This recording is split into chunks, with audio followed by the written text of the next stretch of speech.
Paranormal world को subscribe करें और घंटे के आइकन को दबाना ना भूलें। तो गाइस, ये कहानी रिशिता की है।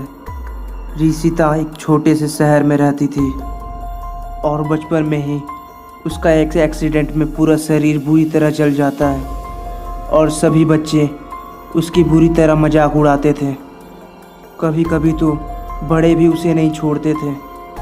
वो इन सब घटनाओं से बहुत तंग आ गई थी और वो अपने घर से बाहर नहीं निकलती थी। वह किसी तरह अपना बचपन बिताई और जब वो बड़ी हुई तब इन सब घटनाओं के कारण वो एक गलत कदम उठा लेती है। वह एक अघोरी साधु के पास जाती है और उससे काला जादू सीख लेती है और वो काला जादू में सिद्धि प्राप्त कर लेती है और 2 पिशाच को उत्पन्न कर लेती है।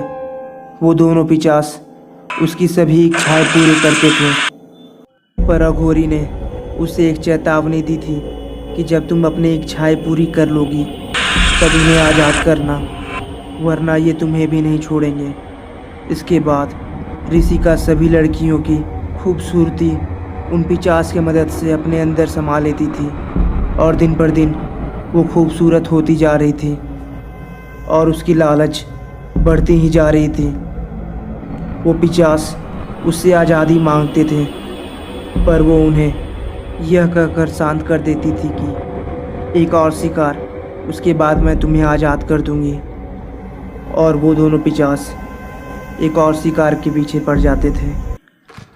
रिशिका दिन पर दिन बहुत खूबसूरत होती जा रही थी।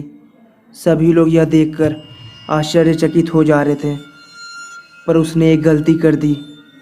वो खूबसूरती के लोभ में आकर उन पिशाचों को आज़ाद नहीं कर रही थी और उन्हें हर दिन एक शिकार लाने बोल रही थी।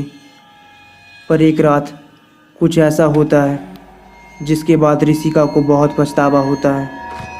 रिशिका अपने कमरे में सोई हुई थी, तभी अचानक उसके कमरे में आग लग जाती है और वो बुरी तरह जलने लगती है।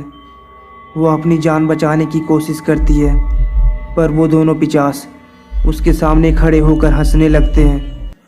वो बोलते हैं, तुमने हमारा फ़ायदा उठाने का कोशिश किया था, हमने तुम्हारी बहुत मदद की, पर तुम लोभ के कारण हमें आज़ाद नहीं कर रही थी और इसी कारण हमने तुमसे बदला लिया। इसके बाद रिशिका बुरी तरह जल जाती है और वो पहले की तरह कुरूप हो जाती है। अगर ये वीडियो आपको अच्छी लगी तो प्लीज़ लाइक एंड सब्सक्राइब करें। Thank you.